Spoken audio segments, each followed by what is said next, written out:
"14 deserving individuals and 2 teams will be enshrined in the South Dakota High School Baseball Association Hall of Fame Class 2021. I'm Jason Andera, and I am so happy to be able to talk about some of the new class that's going to make it into the Hall of Fame. But before we start, let's talk about the foundation that was built last year with the class of 2020. Here's a recap of who made it from the 2020 class.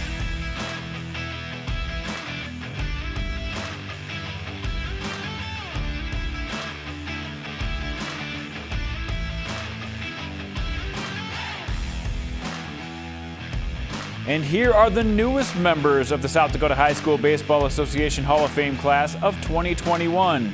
Erik Danforth, Erik DeJong, Tom Keiser, Chris Kessinger, Trey Krier, Labrie, Ryan Milsap, Todd Standish, Jeremy Sudbeck, Doug Bunnycheck, Mason Vig, and Brett Young. Then 2 coaches, Bob Malloy and Joel Sage, will also go into this class. And the 2 teams we'll be looking at are Mitchell's 2006 championship team and Parkston's team from 2007. Time to introduce the 2021 class. We're going to introduce them in chronological order, starting with Ryan Milsap. Ryan Milsap has a lot of great memories playing ball in high school, but he remembers the state championship from '02 the best. Well, I mean, it'd have to be the state title game for sure, my senior year. I pitched, we won, it was a pretty cool cap to his senior year.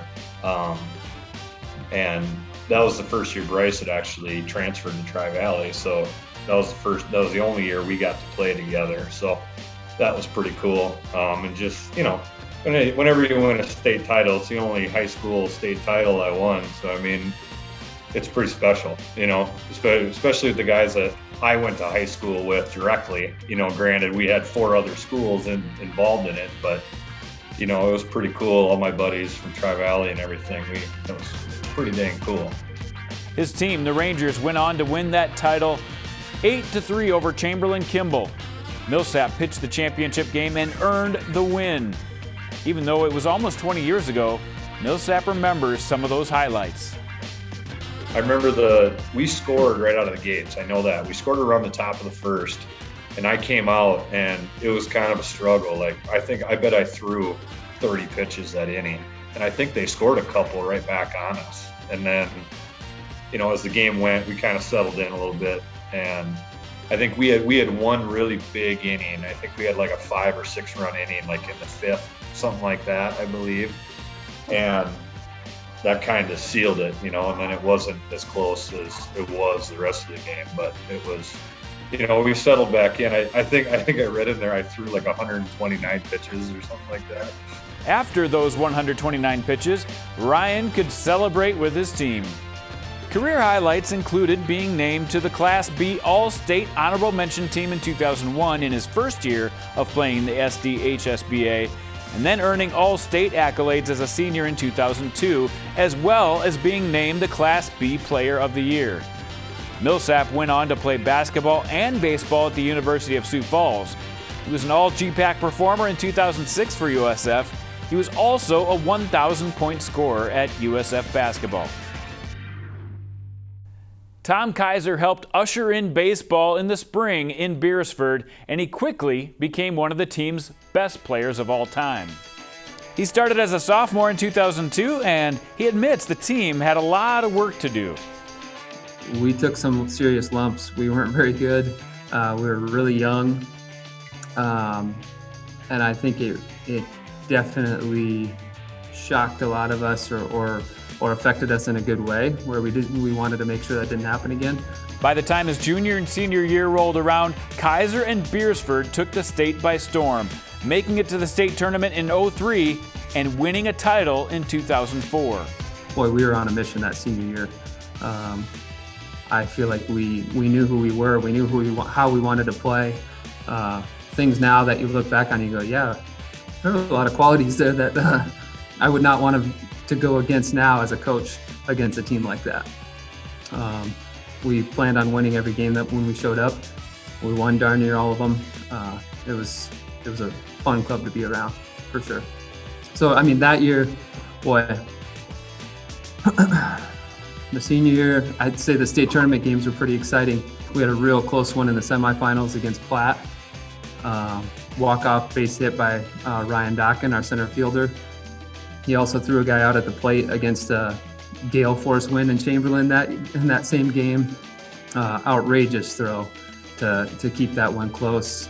It was like you win that semifinal game and you go, yeah, no one's touching us. Kaiser was named All-State in his junior and senior season and was also named the 2004 Class B Player of the Year. He went on to have a great career at Northern State, where he hit .303 and left the school as the career leader in triples. One of the top all-around athletes to ever play at Yankton continues our list of 2021 inductees. Although Mason lettered in basketball, football, and track, his love for baseball always shined through. He was a kid, I guess. He absolutely loved baseball. He loved the history of it. He loved hitting the baseball, pitching, and so on. He just loved everything about it. Baseball was definitely his passion, his love, without a doubt. And that trickled down to me, whether knowingly or not knowingly. I think that's kind of where I picked it up, was just I realized how much he loved it. And Mason had this batting cage. I call it a batting cage, but it's just a ball hanging from a string, on a stand, and and you hit at it, and then it hits the I don't know what, the backboard type. Little piece of canvas. Too. Yeah, and he would be out there for hours in the backyard, just hearing that ball hit that piece of canvas. He was one of the most feared hitters in a loaded Yankton lineup in 2003, but injuries kept him out of most of the spring season in 2004. But Mason made a memorable comeback in his first at-bat after that injury. Andy Bernardo was his coach, and he goes, Patty, I'll put him in. He hasn't played all summer. I'll put him in, and I won't let him slide. So he gets up to bat and hits a home run. First at bat, right? Like he hadn't seen live pitching in 14 months, maybe.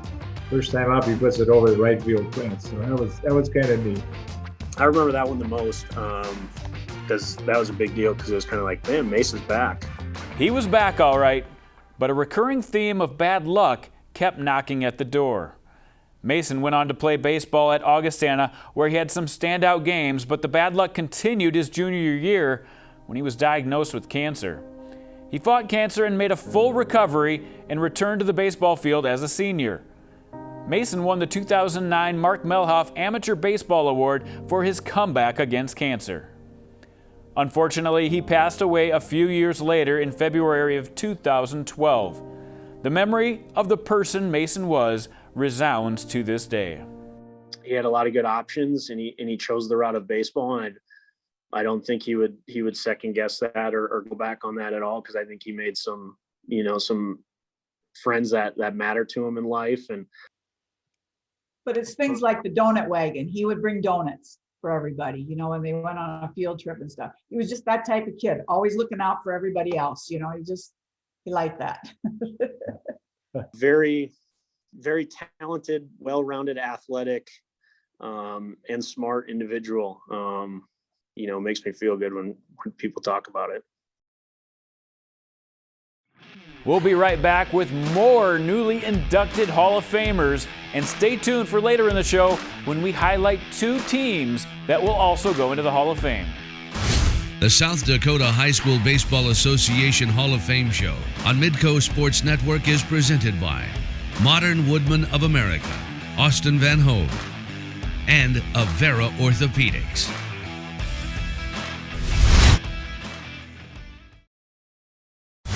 The South Dakota High School Baseball Association Hall of Fame show on Midco Sports Network is presented by Modern Woodman of America, Austin Van Hove, and Avera Orthopedics. Welcome back to the South Dakota High School Baseball Association Hall of Fame show. I'm Jason Andera. Chris was named to the All-State team in 2005. It's really cool just to be acknowledged for all the hard work, even in high school, you're putting in, you start playing baseball when you're 5, 6, and it's a lot of hard work over the years, and it's good to be recognized, for something like that. My dad and my grandpa Kenny and my older brother Ryan, I learned a lot, especially from my dad and my grandpa. My grandpa, I mean, our family has always been a big baseball family, so at a very young age, it was just instilled in us we're gonna be ball players. So his success in the last 2 years of high school got him recognized as a college prospect.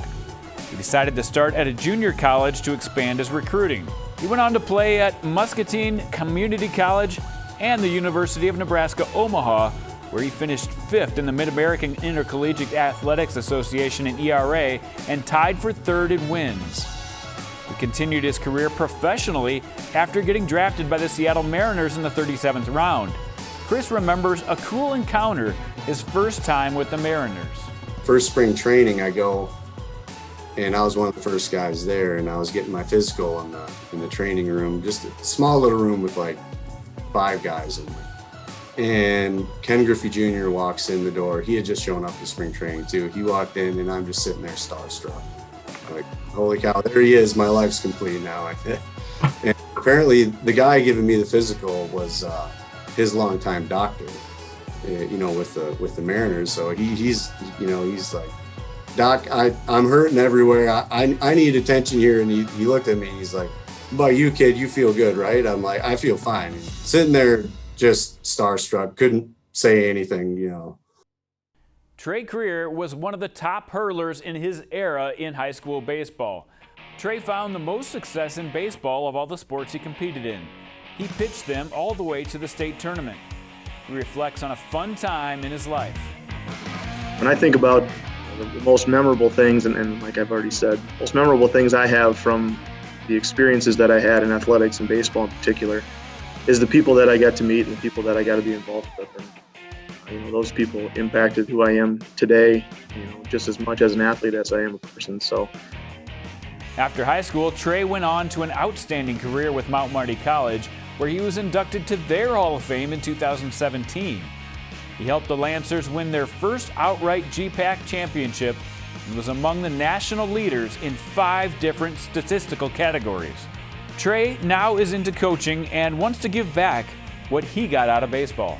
And I'm looking at this the other direction now as a coach, looking back on my own personal experience and just trying to keep that in mind, that the success that you have in a sport, whether it's baseball, basketball, whatever, the experiences that you have 20 years down the road aren't the things, the wins and losses aren't the things that you remember. It's the people you were with, the coaches that you got to learn from, the teammates that you had, the hotel rooms, the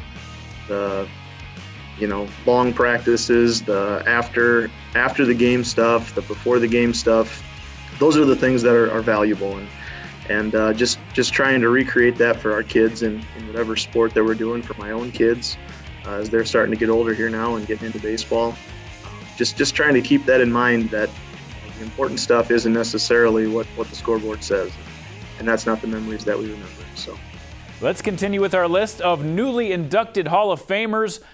Going to Erik DeJong from Roosevelt. He was a 2-sport standout in high school, but was named to the All-State team in baseball in 2007 and was an honor roll student for Roosevelt. DeJong's teams qualified for 2 state tournaments in 2006 and 2007. Erik's bat spoke louder than his words, and the players that he played against definitely remember. And DeJong looked like, in my eyes back then, looked like McGuire.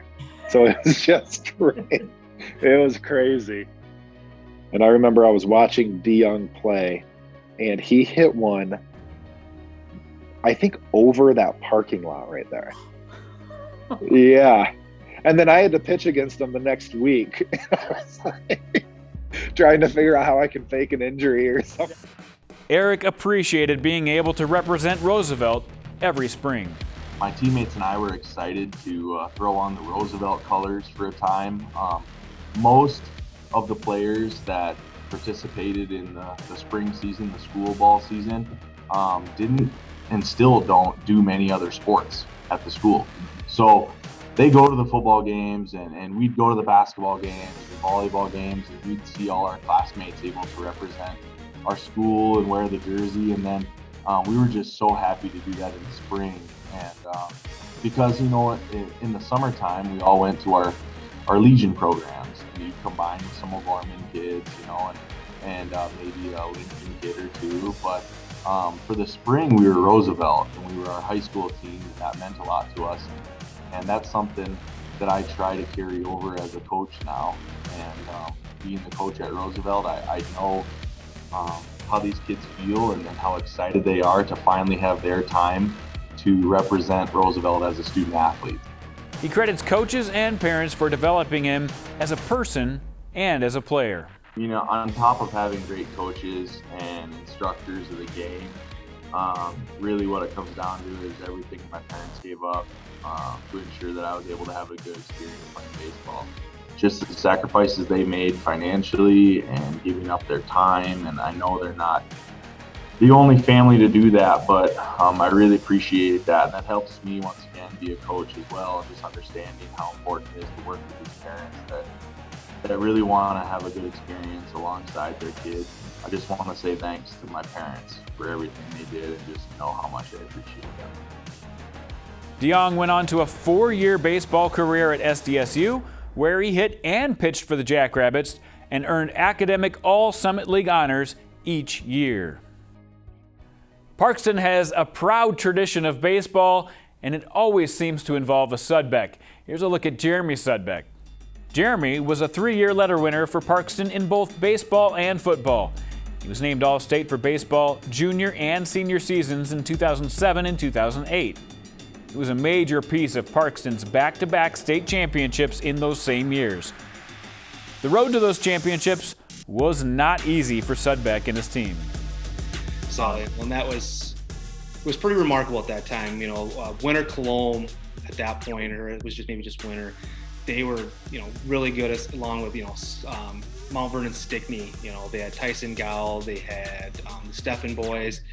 You know, our region was always just jam-packed, and it was just, once you got to state, it was like a little bit of a breather, because you're like, whew, okay, like, we haven't seen this team, you know, 4 or 5 times throughout, you know, spring ball here. Like, this is something new. They're not going to quite know what we all have. So it felt a little bit more relaxed, but still so competitive when it came to those state championship games, because you knew if you ran into one of those teams, you know, the target was on each other's back, and you were going to get the best each day. But the one thing Sudbeck remembers most was the times spent with his friends. There was no stress. There wasn't these early workouts. It was just you and the boys traveling in a crappy minivan to a game, you know, cranking music. It was just kind of a carefree time. So just looking back and just the, you know, camaraderie it made with your teammates, and just how it really brought you closer together. Jeremy went on to play at Iowa Western Community College, where he helped them win the regional championship and the Junior College World Series in 2010. He hit well over 300 in both of his years at Iowa Western. He finished his collegiate career at Minnesota State, where he also hit over 300 and helped the Mavericks win the NSIC tournament and the D2 Region Championship, and was also named to the NSIC All-Tournament team. Aaron Labrie was named the Wrestler of the Year at Washington as a junior, but turned his attention toward baseball as a senior. He was named Washington Pitcher of the Year twice. He ended his high school career with a 20-0 record with a 1.30 ERA. His senior season, he was first-team All-State, going 4-0 and logging 29 Ks in 19 innings. Aaron remembers the talent in the league when he was playing high school baseball. I remember it was a lot of my good friends. The catcher on the team was my best friend. Our number 2 pitcher was my best friend, and he was in my wedding. So we're still friends to this day. And then just, I think the talent that was around Sioux Falls that time. And there was Justin Klein out in Aberdeen, Lane Thompson in Yankton, Ryan Hander, obviously, Sam Lind, Erik DeJong, Tony Vigor. I mean, looking back, it's crazy how much talent there was just just in those 3 years, 08, 09, and 2010. Some of his most memorable games were pitching duels with some outstanding players in his era. I think it was, I want to say it was my sophomore or maybe junior year. I pitched against Yankton, Lane Thompson. I forget the exact score, but I know it was a close game, and it was, everyone knew Lane Thompson was good back then, but no one knew he'd end up in the big leagues. And it was a really, really good game. And then a couple games pitching against Hander. I think we had a few 1-0 or 2-1 games where he won some, I won some. And he went on to play at Wichita State University. Aaron holds the record for lowest single-season ERA in Wichita State history with a 0.83 ERA in 2013, and fourth for the most appearances in a single season at 33. Labrie is also fourth in career ERA at Wichita State with a 2.421, and he's eighth in appearances.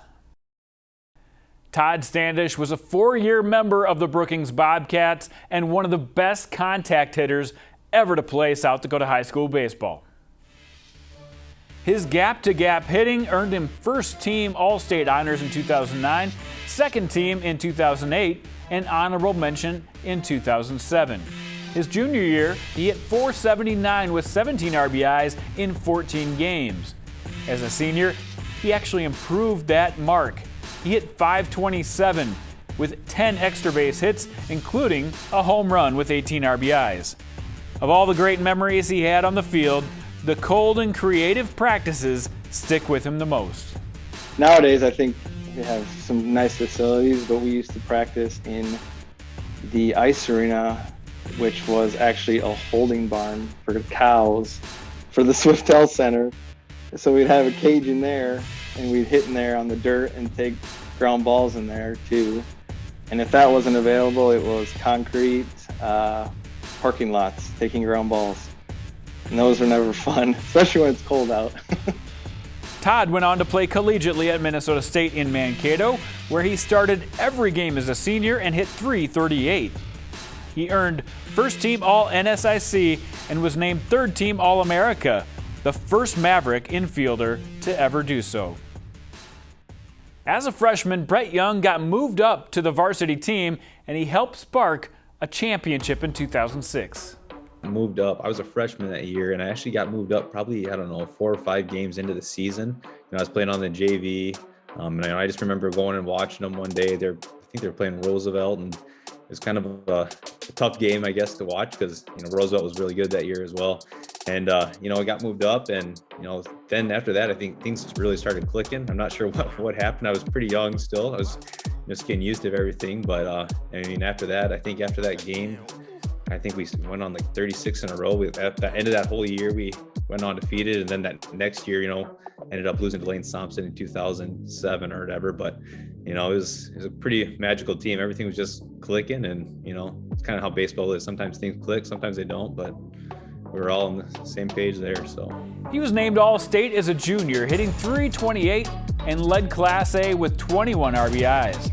His senior season, Mitchell won another state title.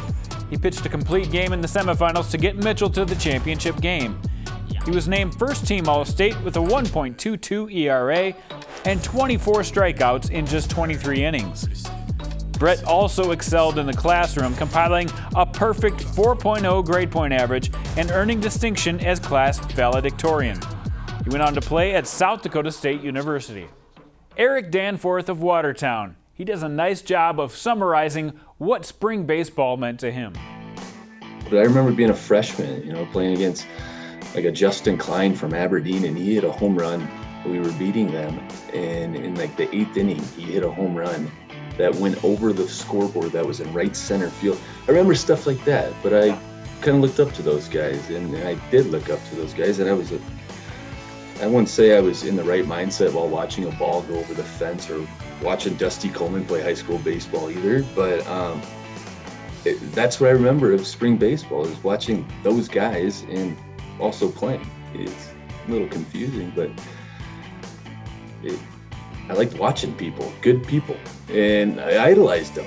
I was young, dumb, and still a little dumb, but it was fun.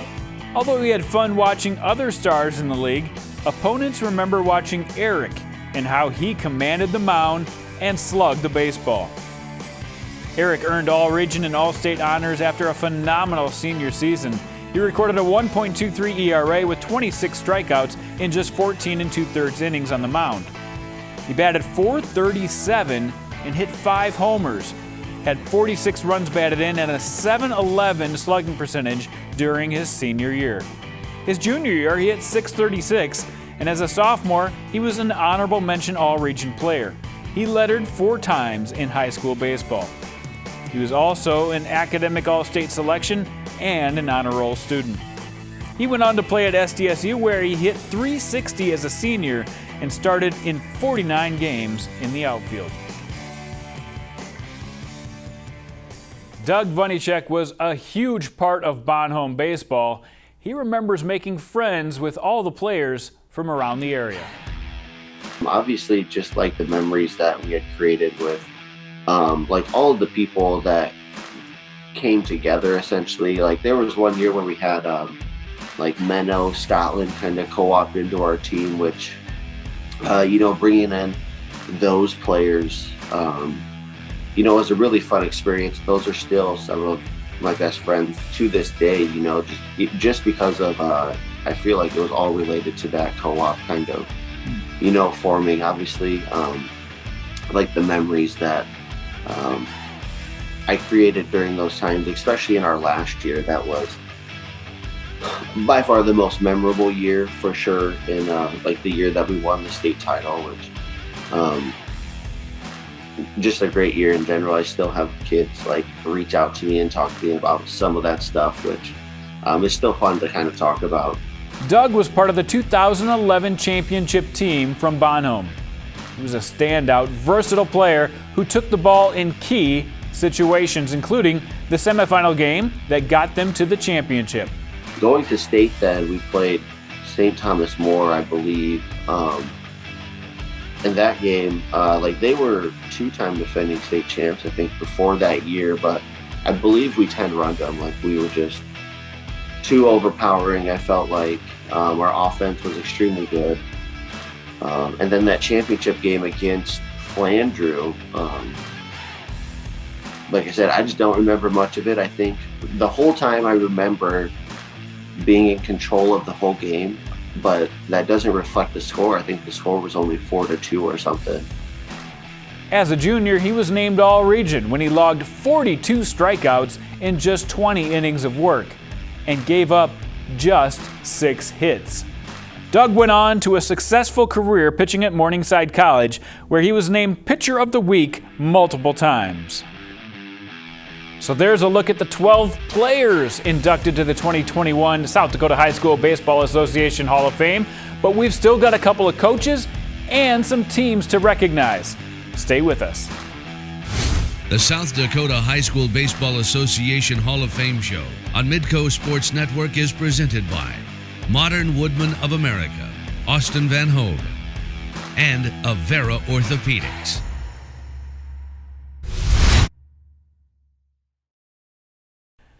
Thanks for watching the South Dakota High School Baseball Association Hall of Fame show.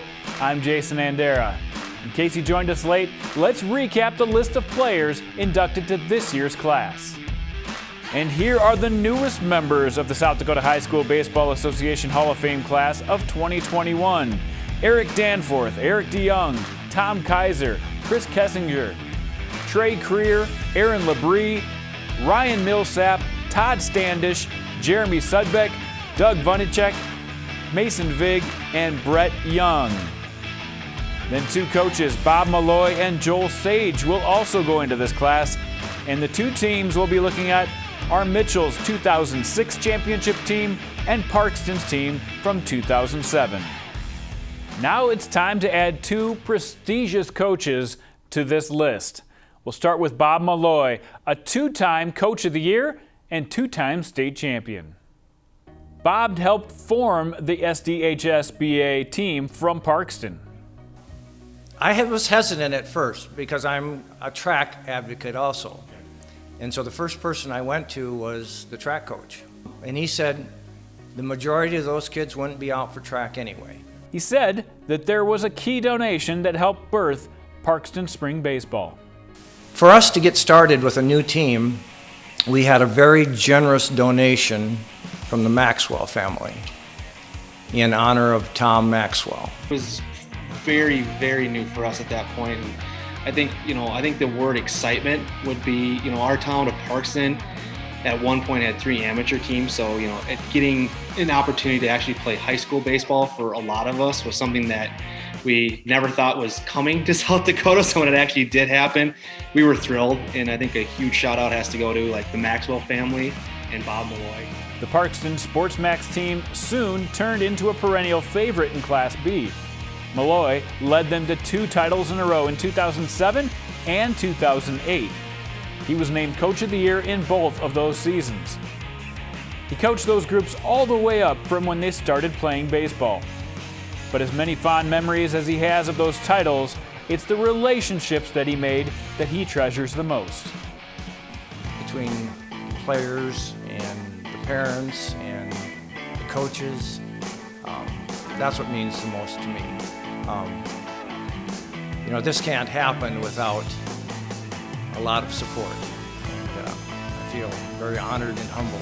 I called some of my former players, I think 4 or 5 of them, and I had some neat conversations with them, and one brought tears to my eyes, so I just had some good kids. We're going to talk more about those Parkston championship teams a little later in the show, but let's move on to the second coach who is inducted to the Hall of Fame, Joel Sage. He might be the most accomplished South Dakota High School Baseball Association coach in Class A history. He led 3 different teams to a state championship for Sioux Falls Roosevelt. In 2011, he won his first title as the head coach of Roosevelt. It's always been about the relationships and being a part of the team and leading young men and being a part of the game that we all love. But I suppose the reason that I'm here talking to you is because we were fortunate to win 3 championships. And the first one was in 2011. And what I remember most about that one was after the game, so many former players coming onto the field and, getting a big hug from them and then just having a chance to tell them that, hey, I'm happy for you guys too, because you helped us get to this point. In 2013, he remembers the nerves right before the title game. I'll never forget waiting at Canary Stadium after taking batting practice, getting ready for the game before us to finish so that we could go play. And our senior catcher came up to me and, while I'm processing a million things about the game and preparing, and he came up to me and just asked me, "Hey, Coach, are we having a year-end party?" And it just completely lightened the mood because, not something that was on my mind. And I kind of looked at him like, yeah, Chris, let's go win a couple games and then we can really have a big party. And we ended up winning 2 games and winning state. His finest season was 2017 when he led the Riders to a perfect 33-0 season and was named the ABCA National Coach of the Year. Just an unforgettable season. I mean, to go through and finish 33-0, and there's a bunch of things that stand out about that season, but probably the Nick Hoekstra Grand Slam to send us to the state tournament in the first place after being down 4-3 going into the bottom of the 7th against Mitchell, and then just seeing everybody after the game. I have a picture with all of the players, and then a bunch of their friends came out. We have pictures with them, and then we have pictures of all the parents and all out on Canary Stadium. It's a lasting memory. Former player and colleague Erik DeJong remembers the influence that Joel had on him. Just a man that I could tell was working harder than anyone else, and he was dedicating everything he had into making our program great. And the things he was saying, the life lessons he was teaching us, made it easy to follow him. Some fantastic leaders and even better men. Congratulations to those coaches inducted to the Hall of Fame. Stay with us. We're still going to highlight 2 teams that will go down as 2 of the best to ever play spring baseball. The South Dakota High School Baseball Association Hall of Fame show on Midco Sports Network is presented by Modern Woodman of America, Austin Van Hove, and Avera Orthopedics.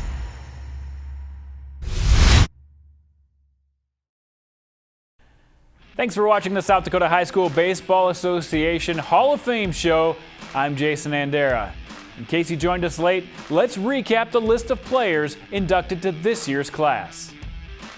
Whenever you win a state title, it's the only high school state title I won. So, I mean, it's pretty special. It was like you win that semifinal game and you go, yeah, no one's touching us. He absolutely loved baseball. He loved the history of it. He loved hitting the baseball, he pitching and so on. He just loved everything about it. I learned a lot, especially from my dad and my grandpa. At a very young age, it was just instilled in us. We're gonna be ball players. Is the people that I got to meet and the people that I got to be involved with, and those people impacted who I am today. Just as much as an athlete as I am a person. So they go to the football games, and we'd go to the basketball games and volleyball games, and we'd see all our classmates able to represent our school and wear the jersey. And then we were just so happy to do that in the spring. For the spring, we were Roosevelt, and we were our high school team, and that meant a lot to us. It was just you and the boys traveling in a crappy minivan to a game, cranking music. It was just kind of a carefree time. So just looking back and just the camaraderie it made with your teammates and just how it really brought you closer together. Looking back, it's crazy how much talent there was just in those 3 years, 08, 09, and 2010.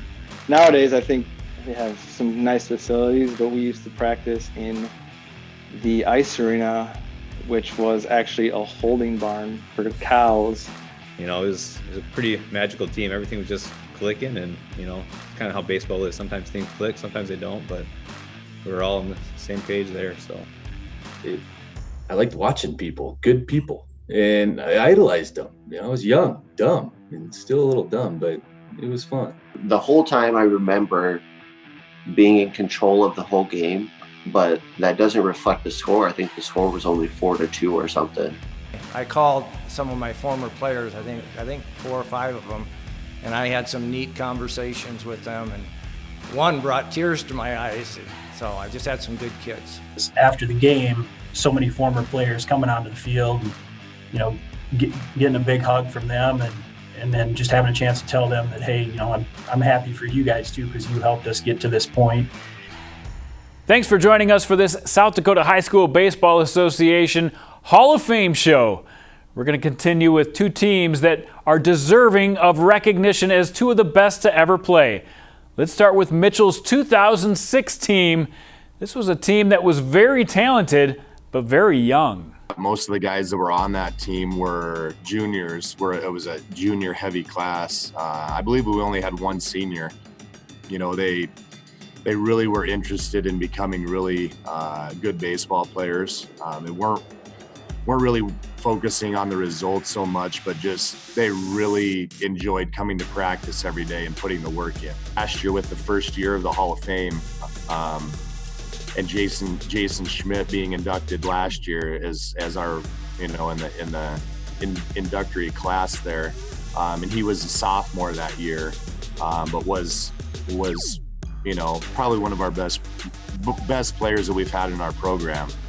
Played at the Legion level since he was an 8th grader, and competed at the high school level for 4 years, and was very good every single year. And then we had another, we've got Brett Young, who's going in to the Hall of Fame this year as well. Jumped right in there, and yeah, that was my first year playing with any of those guys too. So it was a cool experience. I was, obviously being a freshman, you're a little scared of everything, but great guys to play with. So like up and down the lineup, everybody was very competitive. We had at the top of the lineup, we had a lot of speed with like Bo Van Overshield. We had Jason Schmidt, he was a sophomore that year with me. So we were kind of the younger guys, and then we had like Kirby Oldenkamp. We had Trevor Vermillion, who ended up going to state as well. Just a lot of guys, and we were pretty young. We only had 1 senior. And then Corey Merrick, like I said, a senior. He threw a lot of innings that year. He matched up against, the big teams that we played, especially towards the end of the year. And he threw some really stressful innings there at the end of the year, and in the state tournament too, in our semifinal win against O'Gorman that year. And the turning point for that 2016 came after a crushing defeat. We played Roosevelt at home. We lost 19-1 in 2006 to Roosevelt. Just got creamed. And I remember talking to the guys in the outfield that day, and they were ready to go to practice. I mean, they weren't ready to call it quits on the, they were ready to go to practice. If we could have practiced that night for a couple hours, they would have been all game for it. And that was our last loss that season. That championship run sparked a 36-game winning streak that ran up until the semifinals of the next year in 2007. We were pretty close to going back-to-back there, and that class of kids was, it won a lot of baseball games. I remember more of the practices with those guys than I do game. I remember Coach Norton being very enthusiastic about, drills and doing them correctly and wanting to have everything perfect. One of the things I really enjoyed doing was taking BP with those guys. I mean, it was phenomenal watching those guys. We really stressed hitting the ball to the opposite field. Hitting to the opposite field, that's one thing he really stressed, was being able to hit to all fields, and he definitely hit that home. And actually, I think I hit better to the opposite field than I do pull right now. So it was very fun to watch. And I normally took my glove out to right field, and those guys tried to make me run all over the place and shag balls, and they took BP seriously. And then the state championship game, just remembering how we won, with 2 outs and nobody on base. And we really talked a lot about, you don't have to get a hit to get on base. There's other ways to get on base. And we drew 2 walks with 2 outs, and then we won it with a base hit to the opposite field. So, it was a nice fitting ending to sum up everything that we, a lot of the things that we talked about and preached that year. They were a huge foundation to where our program is right now. And just that work ethic and just that grittiness to come to the field and just love to be at practice every single day. And that's the thing that I think I remember most about that crew. Parkston is a town rich in baseball history, and they added to that legacy in 2007 when they won their first ever state championship. We actually lost our first 2 games of the year. The first game of the year was against, this is a combination now, it was against Stickney, Mount Vernon, Hanson, Ethan. Our second game, I believe, we played Yankton, and we lost to them. I don't know, about mid-season we played Mitchell and we lost to them. So I always tried to get Yankton, Mitchell, and we actually beat Brandon Valley that year. And so we ended up 15-3. The keys to that championship team were a great pitching core and excellent team speed. And we had pitching. Pitching is huge in the game of baseball. And I don't know, I can't really rank them because they were all pretty equal. Brady Noltz, who went on to star at USF as a pitcher.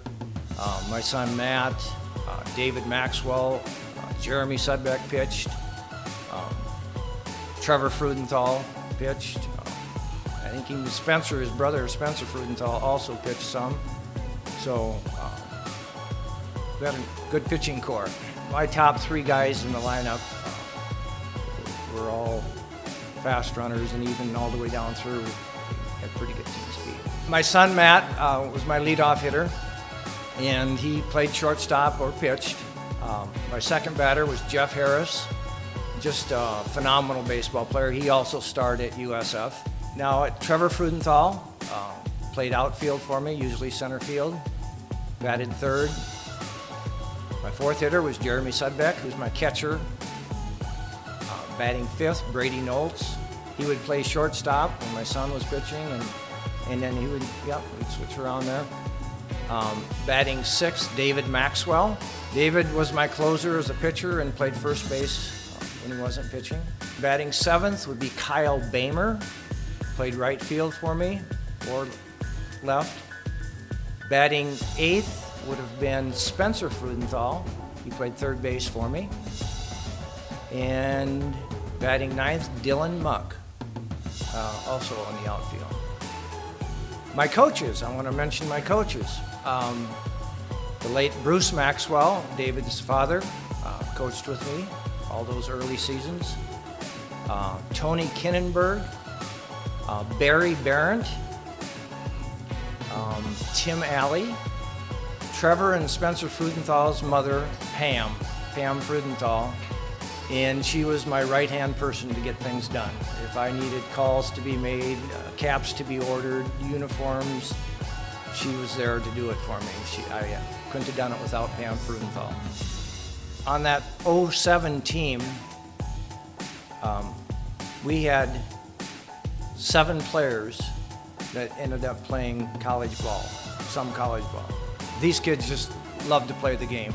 They were just good kids, and not only were they good baseball players, but they were good people. The run to that championship was a memorable one. The 3 final games, the one to get into the state tournament, and then the 2 state tournament games. The one to get in, we had to beat Dakota Valley, and it was kind of a slugfest. We won 18-10. My son Matt had 2 home runs and a double in that game, and so that was kind of special for me. And of course, all the guys. My 1 through 9 lineup were all tough sticks. So, I think one of the big ones for us is when we won one of the state championships. Was actually we got to host that year in Parkston. That for me was really special. The entire third and first baselines were just packed with the entire community of Parkston, and just having that support was something that I look back at and just like it puts a smile on my face, because you see all the fans there, cheering us on, trying to get that state title. First game of the state tournament, we played Garrettson, and we were hosting the state tournament in Parkston. Windier and heck that day, and Brady Noltz and Trevor Frudenthal combined for a 1-hitter, and we won 13-0. So we had a 5-inning game, which was advantageous. Yeah, got to rest the pitchers, and so that was good. And then later that day, I don't remember the time schedule on the state tournament, but obviously winning the first game, we now play Winter Cologne in the championship. And my son Matt started pitching that game and was doing really well. Had a no-hitter going for 4 2/3 innings, I believe. And then we had an error. I think he walked a batter, and then he gave up a hit. And so he was doing really well. I brought in David Maxwell to close. But probably the turning point of that game was 0-0 after 3 innings. And just pretty much 3 up and 3 down. And in the bottom of the 4th, I think Jeff Harris gets on with a single, and Trevor Frudenthal bats behind him, hits a home run to left field, which is opposite field for him, but that's the way the wind was blowing. And so that was huge momentum. We ended up scoring 5 more the next inning in the 5th. And so those were some special games. Parkston went on to win consecutive titles in 2007 and 2008, and they continue to be a proud baseball town. Thanks to the South Dakota High School Baseball Association for naming these Hall of Famers, and congratulations to each and every individual and both of the teams that are going into this year's class. Thanks for watching.